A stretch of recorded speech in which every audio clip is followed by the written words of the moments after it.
कभी कभी सबसे ज्यादा दर्द तब नहीं होता जब कोई आपको इंसल्ट करता है।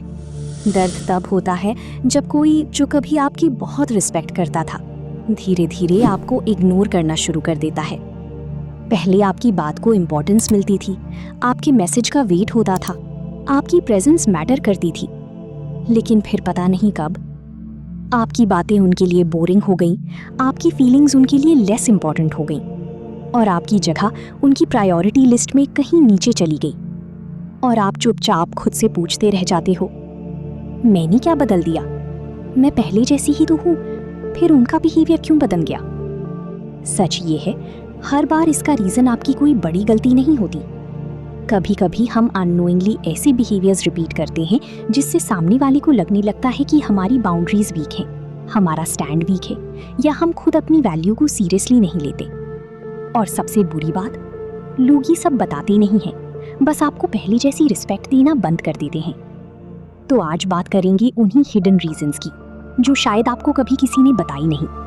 और हो सकता है वीडियो के एंड तक आपको अपने बारे में भी कुछ ऐसा समझ आए जो आपने पहले कभी नोटिस ही नहीं किया।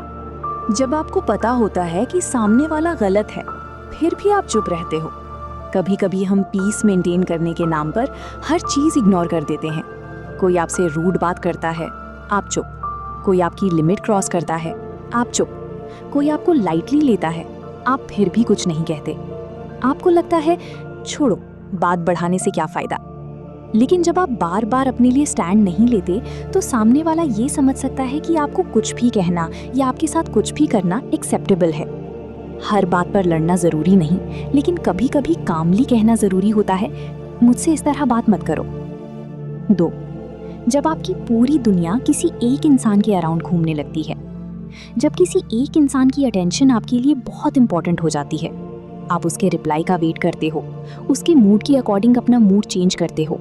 वो बात करे तो खुश, इग्नोर करे तो पूरा दिन खराब। और धीरे धीरे सामने वाला समझ जाता है इसके लिए मेरी इंपॉर्टेंस बहुत ज़्यादा है। केयर करना गलत नहीं है, लेकिन जब आप किसी को इतनी इंपॉर्टेंस दे देते हो कि आपकी खुद की लाइफ, गोल्स और हैप्पीनेस पीछे चली जाए तो रिलेशनशिप का बैलेंस खत्म होने लगता है। किसी को प्यार करो, लेकिन खुद को खोना मत। 3. जब आप हर बार दूसरों की कन्वीनियंस के अकॉर्डिंग खुद को चेंज करते हो।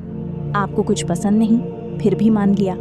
आप कहीं नहीं जाना चाहते, फिर भी चले गए। आप टायर्ड हो, फिर भी हाँ बोल दिया। हर बार एडजस्ट करना मैच्योरिटी नहीं होती।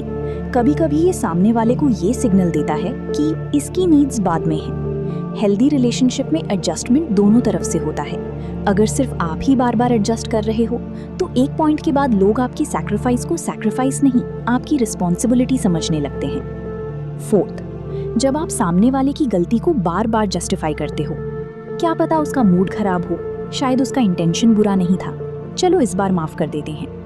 एक बार समझना अच्छी बात है, लेकिन अगर कोई बार बार आपको हर्ट करता है और आप हर बार उसके बिहेवियर का रीजन ढूंढते हो तो आप अननोइंगली उस बिहेवियर को टॉलरेट करना सीख रहे हो। किसी को समझना और किसी की डिसरिस्पेक्ट को जस्टिफाई करना दोनों अलग चीजें हैं।